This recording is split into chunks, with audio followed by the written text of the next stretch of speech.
बुंदेलखंड राज्य के एक छोटे से गांव में सुरेश अपनी पत्नी और बेटे के साथ एक छोटी सी झोपड़ी में रहता था। सुरेश के माता-पिता सड़क दुर्घटना में सुरेश के बचपन में ही गुजर गए थे, इसलिए सुरेश के ऊपर बचपन से ही दुखों का पहाड़ टूट पड़ा था। तभी से सुरेश गांव के जमींदार के यहाँ मजदूरी करता है और सुरेश की पत्नी नीतू गांव के सरपंच के यहाँ काम करती है। दोनों पति पत्नी मिलकर खूब मेहनत करते हैं। दोनों के इतने मेहनत करने के बावजूद भी कठिनाई भरा जीवन व्यतीत करते हैं। धीरे धीरे समय बीतता है, गर्मी समाप्त होने लगती है और ठंडी का मौसम शुरू हो जाता है। कुछ महीना बीतता है, खूब कड़ाके की ठंडी होने लगती है। हर साल ठंडी कुछ कम पड़ती थी, लेकिन इस साल ठंडी बहुत ज्यादा पड़ती है। गांव के लोगों का जीना बेहाल कर रखा था। इस बार की ठंडी कहीं आने जाने के लिए 100 बार सोचना पड़ता था। हे भगवान, ये कैसी लीला है आपकी। देख रही हो नीतू, इस बार कितनी ठंडी पड़ रही है। इतनी कड़ाके की ठंडी में काम करना भी बहुत मुश्किल हो गया है। घर से बाहर निकलते ही ठंड के मारे सारा बदन जमने लगता है। इतनी ठंडी में घर से निकलने का मन भी नहीं कर रहा है। जाने इस साल की ठंडी कैसे कटेगी। अच्छा नीतू, अब मैं काम पर चलता हूँ, नहीं तो जमींदार साहब गुस्सा करेंगे। इतना कहकर सुरेश काम पर चला गया।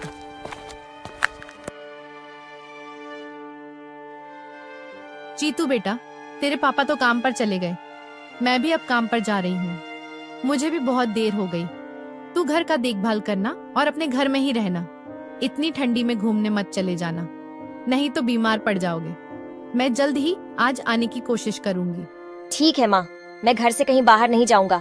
बेटा, खाना बनाकर रख दी हूँ, जब भूख लगे तब खा लेना और अपने कमरे में जाकर लेट जाना। अच्छा, अब मैं चलती हूँ। एक बार और बता रही हूँ, टाइम पर खाना खा लेना बेटा। और हाँ, अपने दोस्तों के साथ घूमने मत निकल जाना इतनी कड़ाके की ठंडी में। जीतू को इतना समझाकर नीतू भी काम पर निकल पड़ी। थोड़ी देर में नीतू मुखिया के घर पहुंची। मुखिया जी स्वभाव से बहुत कठोर और निर्दयी था और अलाव के पास खड़ा होकर अपने सेवकों पर चिल्ला रहा था। तभी मुखिया की नजर नीतू पर पड़ी और तभी नीतू के ऊपर चिल्लाते हुए बोला, नीतू, कितनी देर से आ रही हो? तुम्हें नहीं पता कि ठंडी में मेरे घर के लोग जल्दी से काम खत्म करवाना चाहते हैं। लगता है तुम लोग काम की कीमत नहीं समझती हो। सिर्फ तुम लोगों को बिना मेहनत के ही सैलरी चाहिए। मालिक, माफ कर दीजिए, ठंड इतना होने के कारण सो के उठने में लेट हो गई, लेकिन मेरा कोशिश यही रहेगा कि जल्दी जल्दी से सारा काम निपटा दूं। बस बहाने बनाना तो तुम्हें आता है। देखता हूँ तुम कितनी जल्दी काम निपटा दोगी। अगर काम में जरा सा भी लापरवाही हुई तो मैं तुम्हारा हिसाब कर दूंगा।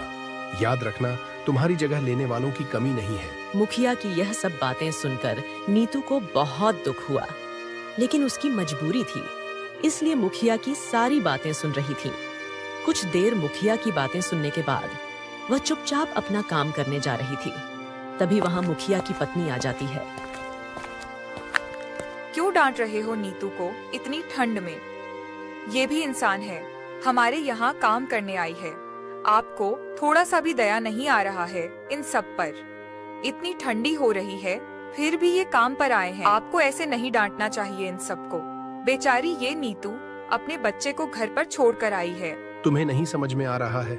ये लोग हमारी सहानुभूति का फायदा उठाते हैं। इन्हें समय पर सबक सिखाना चाहिए, नहीं तो ये सब हमारे सर पर चढ़कर नाचने लगेंगे और कोई भी काम ठीक से नहीं करेंगे। यह लोग ऐसे ही ठंडी का बहाना बनाएंगे। गर्मी भर इन लोगों का यही हाल था और ठंडी में भी इनका यही काम है, सिर्फ बहाना बनाना। नीतू ने कुछ नहीं कहा और सिर झुकाकर मुखिया के पास से चली आई और अपने बेटे जीतू के बारे में सोचते हुए जल्दी जल्दी काम खत्म करने में लग गई। लेकिन नीतू के मन में मुखिया के व्यवहार को लेकर आक्रोश बनने लगा। इधर सुरेश ठंड से कांपते हुए जमींदार के खेत में मजदूरी कर रहा है। जमींदार अपने खेतों का काम करने के लिए सभी मजदूरों पर सख्त निगरानी रख रहा है। सुरेश काम सही से कर रहा है या ठंड के बहाने सुस्ताने की कोशिश कर रहा है? मैं मुफ्तखोरी बर्दाश्त नहीं करता। याद रहे, अगर आज मेरा काम पूरा नहीं हुआ तो मैं एक भी रुपया नहीं दूंगा। नहीं मालिक, पूरी मेहनत कर रहा हूँ। आज ठंड बहुत ज्यादा है, इसलिए हाथ पैर जम से रहे हैं, लेकिन आपका काम पूरा करके जाऊंगा। आप चिंता ना करें मालिक है। हे भगवान, ये कैसी परीक्षा ले रहे हो? इतनी ठंड मौसम में भी काम करना पड़ रहा है। अगर मैं काम पूरा नहीं किया तो जमींदार साहब मुझे काम से निकाल देंगे, तो मेरे घर का खर्चा कैसे चलेगा? नीतू भी उतना नहीं कमा पाती कि जिससे महीने भर का खर्चा चल जाए। सुरेश के चेहरे पर थकान साफ झलक रही थी। सुबह से ही ठंड में काम करते करते हाथ पैर ठंड से अकड़ गए थे, लेकिन फिर भी काम कर रहा था, क्योंकि उसे अपने बेटे जीतू और अपनी पत्नी नीतू के लिए कमाना था। सुरेश जानता था कि मेहनत ही उनका सहारा है। मालिक, थोड़ा काम बच गया है, कल सुबह आकर वो भी पूरा कर लूंगा। ठंड बहुत बढ़ रही है, अब आप मुझे घर जाने की इजाजत दे। मेरे बीवी बच्चे घर पर इंतजार कर रहे होंगे। नहीं सुरेश, आज का काम पूरा करके ही जाना, नहीं तो कल से मत आना। अगर थोड़ा सा भी काम छूटा तो समझ लेना कि तेरी नौकरी गई। और इतना कहकर सुरेश फिर काम पर लग जाता है। दिन धीरे धीरे ढलने लगा। सुरेश इतनी ठंड में किसी तरह काम निपटाकर लौटने का सोच ही रहा था, लेकिन जमींदार ने उसे और देर तक रोक लिया। सुरेश मन ही मन जमींदार को कोस रहा था, लेकिन उसे कुछ कहने की हिम्मत नहीं जुटा पा रहा था, क्योंकि उसकी मजबूरियों ने उसे चुपचाप करा रखा था। और इधर ठंडी अपने चरम सीमा पर थी। गांव के लोग ठंड से कांपते हुए अपने अपने घरों में अलाव जलाकर बैठे हुए थे। कुछ लोग तो बिस्तर में पड़े हुए थे। अलाव जलाना भी मुश्किल हो गया था, क्योंकि सूखी लकड़ियों की कमी हो गई थी।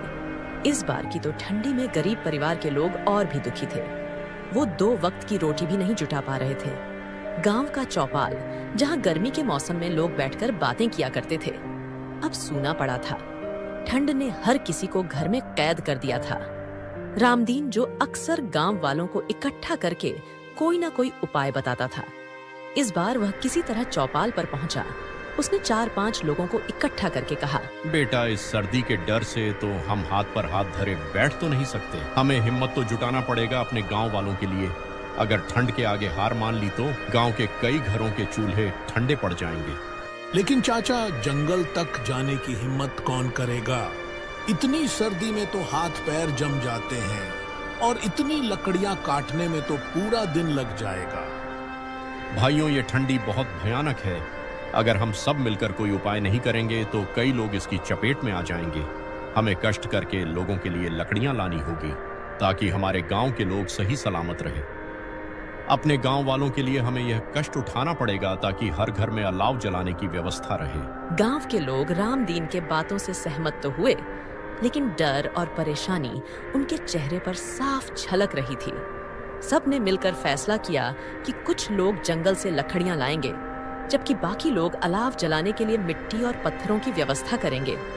लेकिन गांव वालों को अंदाजा नहीं था कि आने वाले दिनों में ठंड के साथ साथ और भी बड़ी मुसीबत उनका इंतजार कर रही है। रामगढ़ की यह सर्दी केवल मौसम की मार नहीं थी, बल्कि एक बड़ा इम्तिहान लेकर आई थी। सुरेश के घर लौटने के बाद नीतू ने उसे जीतू के तबीयत के बारे में बताया। जीतू की यह हालत देखकर सुरेश मन ही मन सोचने लगा, हे भगवान, मैंने आपके साथ क्या गलत किया है जो आप हमारे साथ ऐसा कर रहे हैं? इतनी कड़ाके की ठंडी में जीतू को कहां लेकर जाऊं?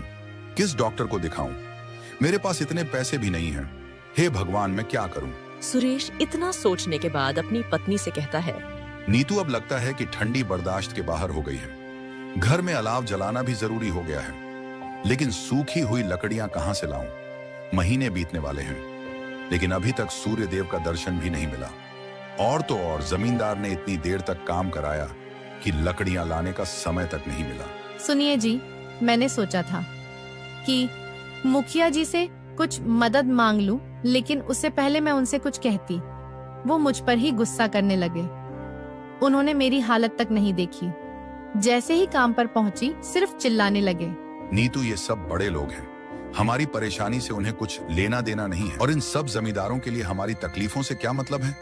उनके घर तो हमेशा गर्म रहते हैं, और हम गरीब लोग तो जैसे तैसे अपना पेट पालने की कोशिश करते हैं। लेकिन दुख की बात तो यह है कि ये अमीर लोग हमें इंसान तक नहीं समझते। मदद की तो बात छोड़ो, ये हमारे हक के पैसे भी नहीं देते। और फिर नीतू रसोई में गई और कुछ लकड़ियां इकट्ठा की जो उसने बचा कर रखी थी। सुनिए जी, मैंने कुछ लकड़ियां बचा कर रखी थी, लेकिन इतनी लकड़ियों से ज्यादा देर आग नहीं जल सकती, लेकिन जीतू को ठंड से थोड़ा आराम मिल जाएगा। जैसे तैसे करके नीतू और सुरेश ने मिलकर अलाव जलाए, जिससे उनका घर थोड़ा गर्म हो सके। नीतू, क्या मालकिन जी ने तुम्हारी कुछ मदद नहीं की थी? वो तो आमतौर पर दयालु दिखाई पड़ती हैं। अरे उन्होंने तो कंबल और रजाई दी थी जो जीतू ओढ़कर लेटा है, लेकिन मुखिया जी के गुस्से की वजह से ज्यादा कुछ कहने की हिम्मत नहीं कर पाई। वो मुझ पर ही चीखने चिल्लाने लगे। हमारी जिंदगी में हर जगह यही दिक्कत है नीतू। सेठ लोग हम जैसे गरीबों को लात का मैल समझते हैं। उन्हें यह नहीं दिखाई देता कि हम कितनी मेहनत करते हैं, पर ऐसे लोग हमें देखकर आंखें फेर लेते हैं। और इन सब जमींदार लोगों के लिए 2-4 हजार कोई बड़ी बात नहीं है। फिर भी ये लोग हमारे हक के पैसे भी नहीं देना चाहते। न जाने ये सेठ लोग हम लोगों से इतना नफरत क्यों करते हैं। जीतू अलाव के पास लेटा हुआ ठंड से कांप रहा था। नीतू उसके पास बैठी रही और सुरेश को बाहर जाकर और लकड़ियों का इंतजाम करने को कहा। सुनिए जी, कुछ भी करके जंगल से हमें लकड़ियां लानी होगी। अगर जीतू को कुछ हो गया तो हमें जिंदगी भर पछताना पड़ेगा। क्या करें जी, हमारे पास इतने पैसे भी नहीं हैं कि हम जीतू को किसी अच्छे डॉक्टर को दिखा दें। तो हमारे पास एक ही सहारा है कि जंगल से सूखी लकड़ियां लेकर आए, ताकि अलाव से यह घर गर्म रहे, ताकि जीतू की तबीयत और ना खराब हो। अगर हमारे बेटे को कुछ हो गया तो मैं खुद को कभी माफ नहीं कर पाऊंगी। ठीक है नीतू, मैं कुछ करता हूँ। रात ज्यादा हो गई है, लेकिन जंगल में जाना ही पड़ेगा। तुम जीतू का ख्याल रखना। और फिर सुरेश आधी रात को जंगल में लकड़ी लाने के लिए चल दिया और दरवाजे के पास खड़ी होकर नीतू सुरेश का इंतजार करने लगी और मन ही मन में दुआ कर रही थी कि सही सलामत घर लौट आए। कुछ समय इंतजार करने के बाद नीतू जीतू के पास जाकर बैठ गई। जीतू की तबीयत धीरे धीरे और बिगड़ने लगी। नीतू तबीयत को लेकर चिंतित थी। जीतू की सांस भी भारी होने लगी थी। जीतू बेटा, सब ठीक हो जाएगा।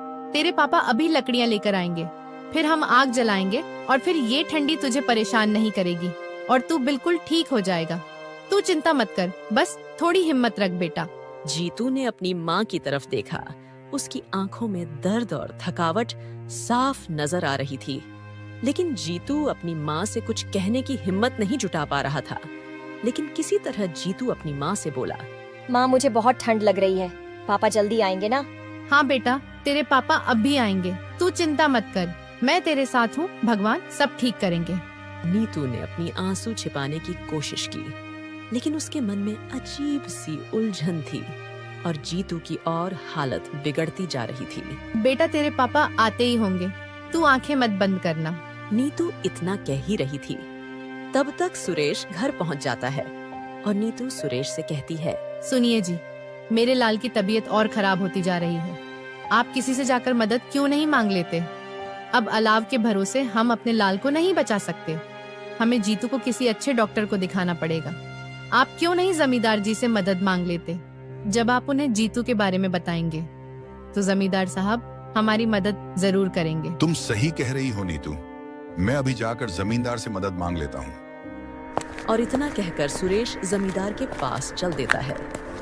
कुछ ही क्षण में सुरेश जमींदार के पास पहुंचता है। क्या बात है सुरेश, इतनी रात को हमारे पास क्यों आए हो? जमींदार साहब, मेरे बेटे का तबीयत बहुत खराब है। आप मुझे कुछ पैसे उधार दे देते तो मैं अपने बेटे को किसी अच्छे डॉक्टर को दिखा देता, ताकि मेरे बेटे की जान बच जाए। देखो सुरेश, मैं पैसे से समझौता नहीं करता। तुम हमारे पास काम करते हो, मैं तुम्हें सैलरी देता हूं। मैंने ठेका नहीं ले रखा है कि हमारे यहाँ जितने सेवक काम करते हैं सबके बीवी बच्चों के इलाज के लिए ऐसे रुपए दान देता रहूं, तो मुझे अपनी सारी संपत्ति बेचनी पड़ेगी और मुझे हाथ में कटोरा पकड़ना पड़ेगा। तो तुम जाओ, मैं तुम्हें एक भी रुपया नहीं दे सकता। जमींदार की बात सुनकर सुरेश चुपचाप घर वापस लौट आता है। क्या हुआ जी, जमींदार साहब ने पैसे दिए? नहीं नीतू, जमींदार ने मुझे रुपए देने से साफ मना कर दिया। बोले, मैं किसी का ठेका नहीं ले रखा हूँ जो हर किसी के बीवी बच्चों का इलाज कराता रहूं, और बोले, ना ही इतना बड़ा आदमी हूँ मैं। हे भगवान, ये कैसे लोग हैं जो इंसान के जान से ज्यादा पैसे को महत्व देते हैं? ये लोग जितने बड़े आदमी हैं, इनके दिल उतने ही छोटे हैं। नीतू, तुम एक बार मुखिया जी की पत्नी से जाकर कहो, वो बहुत ही नीक स्वभाव की है, वो तुम्हारी मदद जरूर करेगी। मैं जीतू के पास बैठा हूँ। तुम जाकर एक बार उनसे मदद मांग कर तो देखो। ठीक है जी, मैं जाकर देखती हूँ। वैसे तो मेरा हृदय नहीं कह रहा है किसी से मदद मांगने के लिए। जमींदार ने तो जवाब दे ही दिया है। मुझे डर लग रहा है कहीं मालकिन भी जवाब ना दे दे। लेकिन बात मेरे बेटे जीतू की है, इसीलिए मैं मालकिन से जरूर मदद मांगने के लिए जाऊंगी। और फिर नीतू इतनी ठंडी में किसी तरह मुखिया के महल में पहुंचती है और मालकिन को आवाज देती है। मालकिन आवाज सुनकर बाहर आती है और नीतू से पूछती है, क्या हुआ नीतू, इतनी रात को मुझे क्यों बुला रही हो? कोई समस्या है क्या? हाँ मालकिन, मेरे बेटे का तबीयत बहुत खराब है, किसी डॉक्टर को दिखाना पड़ेगा और मेरे पास इतने पैसे भी नहीं हैं कि मैं किसी अच्छे डॉक्टर को दिखा दूं। इसीलिए आपसे कुछ मदद मांगने आई हूँ। नीतू तुम घबराओ मत, मैं अभी पैसे लेकर आती हूँ। मालकिन अपने कमरे में जाती है और 1000 रुपए लेकर आती है और नीतू को दे देती है। बहुत बहुत धन्यवाद मालकिन, आपकी वजह से मेरे जीतू की जान बच जाएगी। मैं आपकी यह एहसान कभी नहीं भूला पाऊंगी। ये कैसी बात कर रही हो नीतू? जीतू मेरा भी बेटा है। अच्छा अब तुम जल्दी घर जाओ और जीतू को कल सुबह किसी अच्छे डॉक्टर को दिखाना। कुछ ही देर में नीतू अपने घर पहुंची। क्या हुआ नीतू, मालकिन ने कुछ पैसे दिए क्या? हाँ जी, मालकिन ने 1000 रुपए दी है और बोली है किसी अच्छे डॉक्टर को दिखाना। नीतू, आज मालकिन ने हमारे ऊपर बहुत बड़ा एहसान किया है। भगवान उनको हमेशा सुखी रखें। नीतू तुम भी थक गई होगी, जाकर जीतू के पास लेट जाओ। हम कल सुबह डॉक्टर के पास चलेंगे। अगली सुबह होती है। खूब कड़ाके की ठंडी पड़ती है। चारों तरफ कोहरा ही कोहरा नजर आता है। लेकिन किसी तरह सुरेश और नीतू अपने बेटे जीतू को हॉस्पिटल पहुंचाते हैं। कुछ समय बाद डॉक्टर आते हैं। क्या हुआ इस बच्चे को? डॉक्टर साहब, ठंड लग गई है मेरे बेटे को। 2 दिन से बहुत बीमार है। किसी न किसी तरह आप मेरे बेटे को ठीक कर दीजिए डॉक्टर साहब। बड़ी उम्मीद लेकर आपके पास आई हूँ। ठीक है, मैं दवा देता हूँ, घर जाकर खिला देना। कल सुबह तक ठीक हो जाएगा तुम्हारा बच्चा। जी डॉक्टर साहब। डॉक्टर को दिखाकर जीतू और उसके मम्मी पापा घर पहुंचते हैं। नीतू जीतू को दवा खिलाती है। अगली सुबह होती है। जीतू पहले की तरह बिल्कुल स्वस्थ हो जाता है। जीतू को स्वस्थ देखकर सुरेश और नीतू के जान में जान आती है और फिर तीनों खुशी खुशी रहने लगते हैं।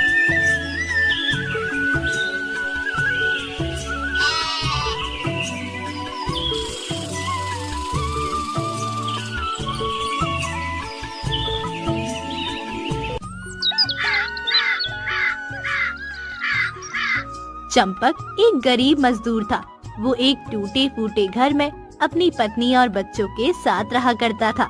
चंपक रोज सूरज निकलने से पहले घर से निकलता और गांव के किसानों का अनाज और फल सब्जी गोदामों तक ले जाता था। बस इसी काम से जो फूटी कौड़ी उसे मिलती, उससे अपने घर का खर्चा चलाता था। एक दिन वो वापस आया तो घर की छत टपक रही थी और चंपक की पत्नी ने उससे बोला, अजी ये देखिए, अभी बरसात शुरू नहीं हुई और छत से पानी टपक रहा है। क्या करूं दीपाली, कब से छत की मरम्मत करवाने का सोच रहा हूं, लेकिन इतने पैसे ही नहीं बचते। जो कमाता हूं उससे रोज का राशन बमुश्किल मिलता है। मैं तो सोच रहा हूँ ये गोदाम का काम छोड़ दूं और कोई और काम ढूंढ लूं। नया काम ढूंढने में तो बहुत समय लग जाएगा और हमें घर की छत जल्दी ठीक करवानी होगी, वरना बहुत नुकसान हो जाएगा। रोशनी बता रही थी कि इस बरसात में खूब तूफानी बारिश होगी। अगर बारिशों का सिलसिला शुरू हो गया तो इस टूटी फूटी छत के नीचे हम सब बीमार पड़ जाएंगे। कह तो तुम ठीक ही रही हो दीपाली। अच्छा, मैं जमींदार के पास जाता हूँ। पिछले हफ्ते उसकी सब्जी मंडी ले गया था, हो सकता है वो अब मेरी कुछ मदद कर दे। ये कहकर चंपक जमींदार के घर की तरफ चल पड़ता है। नमस्ते जमींदार जी, कैसे हैं आप? क्या मैं अंदर आ जाऊं? अरे चंपक, हाँ हाँ कोई नहीं, आ जाओ। बताओ कैसे आना हुआ?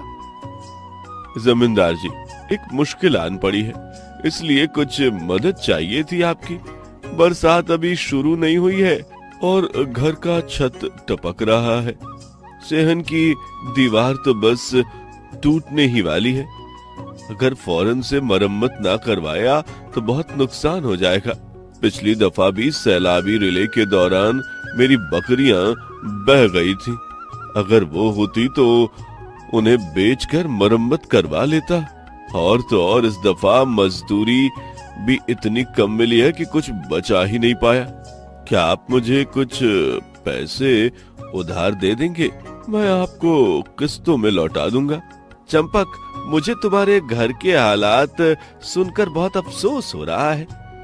मैं तुम्हारी मदद करना चाहता हूँ, लेकिन तुम भी जानते हो मेरी जिम्मेदारी बहुत घाटे में जा रही है।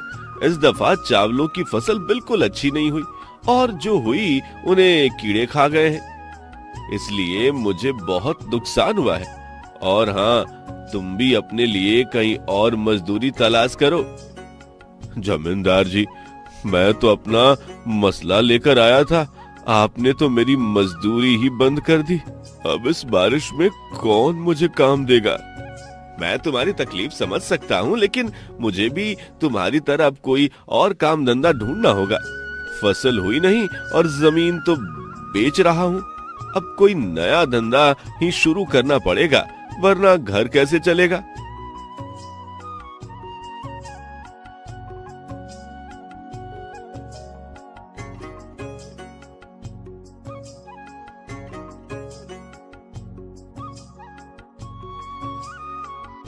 रास्ते में उसे कुछ मजदूर खेतों में काम करते हुए नजर आते हैं और खेतों के मालिक उन्हें काम करते हुए देख रहा होता है।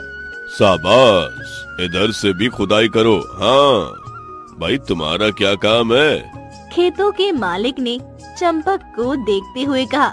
नमस्ते सेठ जी, मैं भी एक मजदूर हूँ और अब तक अनाज, सब्जी, फल गोदाम और मंडी लाने ले जाने का काम करता था। अब नए काम की तलाश में हूँ। मैं बहुत मेहनती हूँ जी, हर किस्म का काम कर सकता हूँ। मेहनत से तो हर कोई काम करता है, लेकिन खेती बाड़ी का काम बहुत मुश्किल होता है। खुदाई करना है, हल चलाना है, खाद डालना है, फसल बोना और काटना कुछ भी आसान नहीं है। सभी काम मेहनत मांगते हैं। जी बिल्कुल ऐसे ही है। क्या इनमें से कोई भी काम आपके पास है? काम तो बहुत है, लेकिन मेरे पास पहले से बहुत से मजदूर हैं। तुम ऐसा करो, जब अनाज तैयार हो जाए तो इसे गोदाम पहुंचाने के लिए आ जाना। वैसे भी तुम यहाँ काम पहले भी कर चुके हो। लेकिन सेठ जी, अनाज की तैयार होने में तो बहुत समय बाकी है। अभी मुझे तो काम की अभी जरूरत है। अभी तो कोई काम नहीं है तुम्हारे लिए। तुम कटाई के मौसम में आना। ये कहकर खेतों का मालिक चल पड़ता है और चंपक काम की तलाश में दोबारा निकल पड़ता है।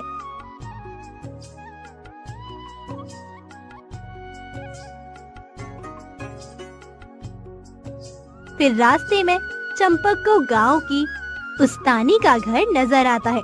वो सोचता है कि मैडम जी रोज स्कूल पढ़ाने जाती हैं। इनको जरूर किसी काम वाले की तलाश होगी जो बर्तन कपड़े धो जाए। कोई ना, मैं इनसे पूछ लूं। ये सोचकर चंपक गांव की टीचर के घर का दरवाजा बजाता है। नमस्ते मैडम जी, मैं चंपक हूँ। हाँ जी चंपक, बताए कैसे आना हुआ? मैडम, क्या आपको एक घर में कोई काम करने वाला चाहिए? मैं सब काम कर लेता हूँ। झाड़ू लगाना, खाना बनाना, कपड़े और बर्तन धोना, ये सब मेरे एक हाथ का काम है। मेरे पास तो पहले ही एक काम वाली मौजूद है, वरना मैं आपको रख लेती। ये सुनकर चंपक बहुत उदास हो जाता है। वो जगह जगह काम की तलाश में जाता है, लेकिन उसे कोई काम नहीं मिलता। आखिर वो थक हार के एक दुकान के बाहर बैठ जाता है। वहाँ कुछ लोग आपस में बातें कर रहे होते हैं। कल टीवी वाले बता रहे थे कि इस दफा बहुत बारिश होगी और तूफान, सैलाब आने का भी खतरा है। अरे टीवी वाले तो कुछ भी बोलते रहते हैं। हमें ऊपर वाले से अच्छे की उम्मीद करनी चाहिए। पिछली दफा बताया कि सावन में कोई खतरे की बात नहीं है, लेकिन तुम्हें याद है कि मेरे सारे माल मवेशी सैलाब में बह गए थे। हाँ हाँ, तुम तो ठीक कहते हो। उनकी बातें सुनकर चंपक की परेशानी और चिंता मजीद बढ़ जाती है और वो वहाँ से कुछ खाए पिए बगैर घर चला जाता है। चंपक मन ही मन में सोचता है कि दीपाली कितनी पुरुम्मीद थी कि मुझे काम मिल जाएगा। अब मुझे बगैर किसी अच्छी खबर के आते देखकर कितना मायूस होगी।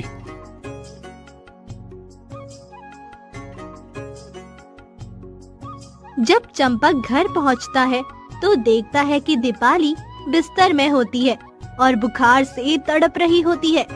ओ दीपाली, दीपाली, अरे ये तुम्हारी माँ को क्या हुआ? माँ को शदीद बुखार हुआ है और उन्हें सख्त सर्दी लग गई है। अरे ये तो बेहोश है। मैं कुछ दवाई का इंतजाम करता हूँ, लेकिन मेरे पास तो एक भी पैसा नहीं है। शायद मुझे सुरेश से पैसे उधार दवाई के लिए मांग लेने चाहिए। ये कहकर चंपक सुरेश के घर की तरफ चल पड़ता है।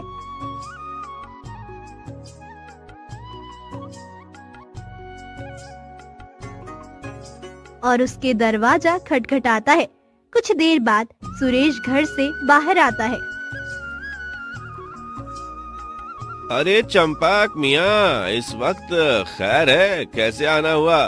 क्या बताऊं सुरेश, दीपाली बुखार से तप रही है और मेरे पास दवा लाने के पैसे भी नहीं है। अगर तुम मुझे कुछ पैसे उधार दे दो तो मैं दवाई और डॉक्टर दोनों का इंतजाम कर लूं। बहुत महंगाई है चंपक, इस महंगाई में 1 रुपए की बचत नहीं कर पाता। फिलहाल तो मेरा अपना हाथ ही बहुत तंग है और बहुत सा कर्ज चुकाना है, वरना मैं तुम्हें जरूर पैसे देता। ये कहकर सुरेश घर का दरवाजा बंद कर देता है। चंपक अभी घर के बाहर ही होता है कि उसे आवाज आती है। चंपक था, पैसे मांग रहा था, कह रहा था अगले महीने वापस कर दूंगा, लेकिन इसके पास तो पैसे ही नहीं है और कोई काम भी नहीं, फिर कैसे वापस करता? तो मैंने नहीं दिया। सुरेश ने अपनी पत्नी को बताया। चंपक दरवाजे के बाहर उनकी बातें सुन लेता है और मायूस होके वहाँ से चला जाता है।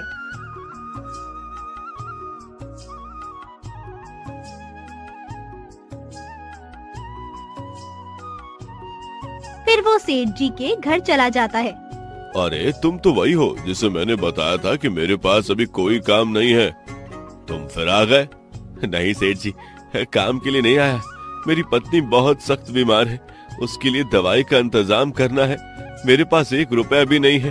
अगर आप कुछ मदद कर दें तो आपका ये एहसान जिंदगी भर नहीं भूलूंगा और दवाई के पैसे भी अगले महीने लौटा दूंगा। तुम जानते हो मेरे पास तुम्हारे जैसे बहुत से मजदूर हैं, रोज कोई ना कोई बहाना बना के मुझसे पैसे ले जाते हैं। अब भला मैंने कोई कर्ज देने का ठेका ले रखा है क्या? हाँ? लोगों को इस बात का ख्याल रखना चाहिए, क्योंकि पैसे तो पेड़ों पर लगते नहीं। इस तरह रोज रोज लोगों को कर्ज देता रहूं तो मैं एक दिन खुद सड़क पर आ जाऊंगा। माफ करना, इस वक्त मैं तुम्हारी मदद नहीं कर पाऊंगा। कोई बात नहीं सेठ जी, जो ऊपर वाला चाहेगा वही होगा। अच्छा, मैं चलता हूँ। चंपक घर की तरफ चल पड़ता है और सोचता है, इस जमाने में कौन किसकी मदद करता है? सबको अपनी अपनी पड़ी हुई है। मैं भी पागल हूँ जो लोगों से मदद मांगने निकल पड़ा। चंपक अपनी सोच में चला जा रहा होता है कि रास्ते में एक पत्थर से टकराकर नीचे गिर जाता है और अपने होश खो बैठता है। थोड़ी देर बाद एक बुढ़िया उस रास्ते से गुजरती है। वो चंपक को बीच रास्ते में पड़ा देखकर परेशान हो जाती है। बेटा, क्या हुआ? अरे ये तो बेहोश है और बुखार में तड़प रहा है, ऊपर से बारिश भी होने वाली है। शायद मुझे इसकी मदद करनी चाहिए। बुढ़िया खुद से बातें कर रही होती है। वो चंपक को अपने घर ले जाती है और उसके सिर पर ठंडी पट्टियां रखती है। थोड़ी देर बाद चंपक होश में आ जाता है और पूछता है, ये मैं कहाँ आ गया हूँ? मैं तो दवाई की तलाश में निकला था, और अब कौन है? मैं यहाँ कैसे आया? बेटा, तुम सड़क के बीचों बीच बेहोश पड़े थे। ऊपर से बारिश का मौसम था तो मैं तुम्हें अपने घर ले आई। माँ जी, आपका बहुत बहुत शुक्रिया, लेकिन मुझे घर जाना होगा। बेटा, क्यों इतनी जल्दी कर रहे हो? तुम्हें अभी आराम की जरूरत है। तुम्हारा अभी बिस्तर से उठना ठीक नहीं है। अभी आराम करो, सुबह चले जाना। आप मुझे भली औरत मालूम होती हैं। ऊपर वाला आपको खुश रखे। शुक्रिया बेटा, लेकिन तुम बेहोश होकर क्यों गिर पड़े? बाजी, मेरे घर की छत से पानी टपक रहा था। बरसात के डर से मैंने सुबह से घर की मरम्मत का बंदोबस्त करने निकला हुआ था। मेरी बीवी बीमार हो गई। बस उसी की दवाई के लिए लोगों से उधार मांग रहा था कि न जाने खुद कब बेहोश हो गया, और अब आंख खुली तो आपके घर में हूँ। फिर तो बेटा तुम्हें जल्दी जाना चाहिए। ये ना हो तुम्हारी पत्नी की तबीयत ज्यादा खराब हो जाए। मेरे पास कुछ पैसे हैं, तुम ले जाओ और उनसे दवाई खरीद के ले जाओ। माँ जी, आपका बहुत शुक्रिया। आजकल के जमाने में कोई अपना भी किसी की मदद नहीं करता, और आप एक अनजान आदमी की मदद कर रही हैं। बेटा, हम इंसान इस दुनिया में एक दूसरे की मदद करने के लिए है, वरना फिर इंसान और जानवर में क्या फर्क रह जाएगा? ठीक कह रही हैं आप। मैं ये पैसे अभी ले तो रहा हूँ, लेकिन जरूर लौटा दूंगा।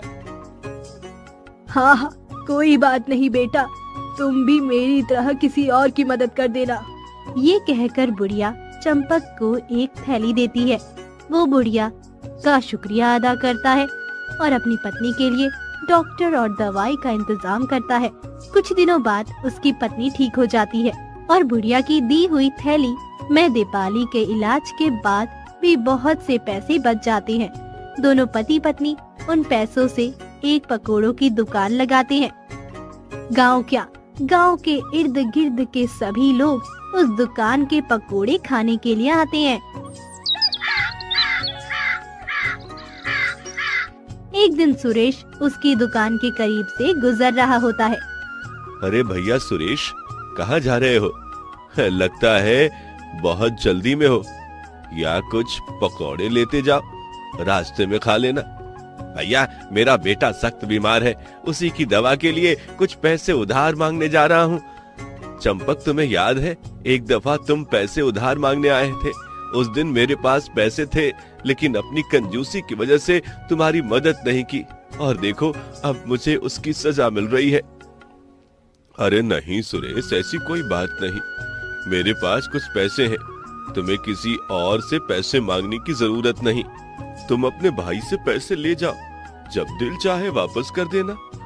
लेकिन मैं अपनी गलती की वजह से बहुत शर्मिंदा हूँ। उस वक्त पैसे दे देने चाहिए थे। कोई बात नहीं भैया, रात गई बात गई। ऊपर वाला तुम्हारे बच्चे को सेहत दे। फिर चंपक सुरेश को कुछ पैसे देता है और वो खुशी खुशी अपने बेटे के लिए दवाई लेने के लिए चला जाता है। कुछ दिन बाद एक आदमी काम से थका हारा चंपक की दुकान पर आता। भाई, एक प्लेट पकौड़ी और एक कप चाय देना। अरे जमींदार जी, आप कैसे हैं? आपका नया कारोबार कैसा चल रहा है? कौन सा कारोबार चंपक? कारोबार तो बना ही नहीं। जमीन जिसको बेची वो तो ठग निकला और मेरे पैसे और जमीन के कागजात लेके भाग गया। शायद तुम गरीब की बद्दुआ लग गई। अगर उस दिन तुम्हारी छोटी सी मदद कर देता तो आज ये हालत नहीं होती। नहीं साहब जी, मैंने कोई बद्दुआ नहीं दी आपको। रोजी रोटी में उतार चढ़ाव तो आता ही रहता है। मेरे पास अब पैसे तो रहे नहीं। अगर तुम्हें किसी दुकान का पता हो जिन्हें मुलाजिम की जरूरत हो तो मुझे जरूर बताना। जमींदार जी, ऊपर वाले की कृपा से मेरा कारोबार बहुत अच्छा जा रहा है। मैं कुछ दिनों तक एक और दुकान खोलने जा रहा हूँ, तो आप वहाँ मुलाजमत कर सकते हैं। बहुत शुक्रिया चंपक, तुम एक भले आदमी मालूम होते हो। जमींदार पकोड़े खाने के बाद चला जाता है। चंपक और उसकी पत्नी भी शाम को दुकान बंद करके अपने घर की ओर निकल पड़ते हैं। चंपक की पत्नी रास्ते में उससे पूछती है, चंपक, बहुत दिन हो गए, अब तो हमारा कारोबार बहुत अच्छा चल रहा है। तुम्हें उस नेक बुढ़िया के घर जाना चाहिए और उसका पैसा उसे वापस कर देना चाहिए। हाँ दीपाली, तुम ठीक कहती हो। मैं सुबह ही जाऊंगा और उस बुढ़िया को उसके पैसे वापस करके आऊंगा और साथ में दोबारा शुक्रिया भी अदा कर दूंगा। सुबह होते ही चंपक उस बुढ़िया के घर की तरफ चल पड़ता है।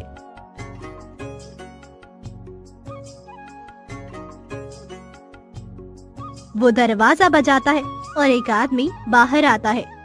हाँ जी, आप कौन? नमस्ते, मैं चंपक। यहाँ एक बुढ़िया रहती हैं। मैं उनसे मिलने आया हूँ। उन्होंने मेरी बुरे वक्त में बहुत मदद की है। कौन सी बुढ़िया? वो लगभग 80 साल की औरत थी जिन्होंने मेरी मदद की। वो इसी घर में रहती थी। अरे भैया, मेरे घर में तो कोई औरत नहीं है, सिर्फ मेरी माँ थी और उसको फौत हुए 40 साल हो गए। पिछले 40 साल से मैं यहाँ अकेला रहता हूँ। अरे मुझे याद है, माँ जी यहीं रहती थी। आप शायद गलत जगह पर आए हैं। यहाँ पर कोई औरत नहीं रहती। ये कहकर आदमी घर का दरवाजा बंद कर देता है।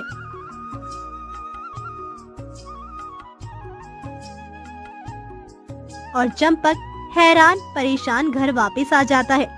घर पहुँचते ही दीपाली उससे पूछती है, हाँ जी, पैसे वापस कराए? दीपाली, बहुत अजीब वाकया पेश आया है। मैं बुढ़िया के घर गया, लेकिन वह बुढ़िया नहीं थी। वहाँ बस एक आदमी था और उसने मुझे बताया कि घर में तो कोई औरत रहती ही नहीं है और वो अकेला रहता है। शायद गलत घर में चले गए होंगे आप। नहीं, मुझे उस घर का पता बहुत अच्छे से याद है और वो घर भी, क्योंकि मैं उस घर में 3-4 घंटे रहा। वो वही घर था, है ना हैरानी वाली बात? हाँ, है तो सही, लेकिन मुझे लगता है ऊपर वाले ने हमारे बुरे वक्त में मदद करनी चाहिए होगी। वो बुढ़िया मेरे लिए फरिश्ता बन के आई। मैं उसको एक बार मिलना चाहता हूँ और उसके पैसे वापस लौटाना चाहता हूँ। आपको याद है उस बुढ़िया ने आपको क्या कहा था? तुम भी मेरी तरह दूसरों की मदद किया करना। अब हम उसे ढूंढ तो नहीं पाए, लेकिन मेरा ख्याल है हमें ये पैसे दूसरों की मदद के लिए खर्च करनी चाहिए। हाँ, ये बात तुमने सही कही। शायद मुझे यह कर्ज ऐसे ही चुकाना चाहिए। चंपक उन पैसों से गरीबों की मदद करता है और उसके बाद भी वो हमेशा अपनी दुकान में से कुछ हिस्सा गरीबों के लिए रखता था और उसकी इस नेकी की वजह से उसका कारोबार दिन ब दिन बढ़ता गया।